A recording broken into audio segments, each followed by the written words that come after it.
sinasabi lang naman ng MI yung parang peace at walang away, yung ganun lang.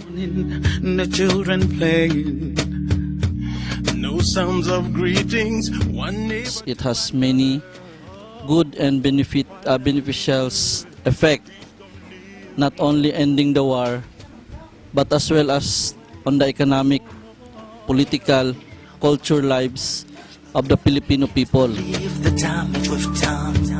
Brothers hurting brothers, never harming neighbor. Una na yung seguridad. Pangalawa,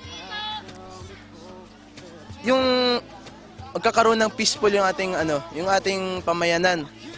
Magkakaroon ng harmonious relationship between Muslims and Christians. Pang-apat, maaari pang ipalago nito yung pamumuhay ng bawat isa. So actually, the foremost importance of a genuine peace agreement is not to end the fighting, but a mechanism in upholding what is right and to elevate the lives of the people regardless of their political views, economic status, and religious affection. All the hate, with peace we don't have to. Mas maganda intindihin natin yung tradisyon ng Muslim and Christian para alam natin para wala yung tinatawag na religion discrimination. Kailangan gawin natin yung respeto lang talaga sa isa't isa. To all the hate.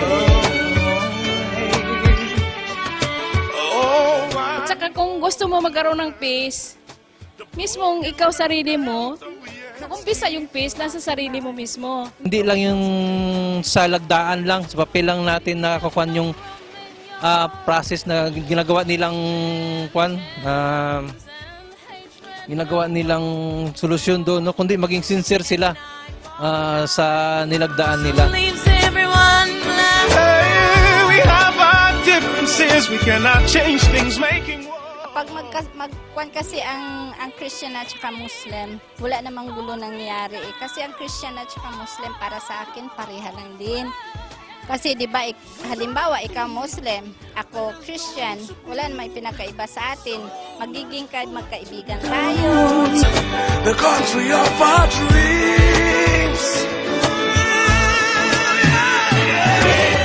It's a general knowledge for all of us as a Bangsamoro, as a citizens of this community, that there is an ongoing peace talk between the military and the MILF and the MILF. But all of the sudden, the BIFM have existed with a certain reasons. Ang gusto ko lang po itanong, kung may naghanda na po bang, may karapatan na po bang solusyon ang gobyerno para ma-resolve yung kaguluhan po between the AP and the BIFM. Paano mapadali ang peace process upang ito ay mapakinabangan ng mga tao Muslim dito sa Calabas?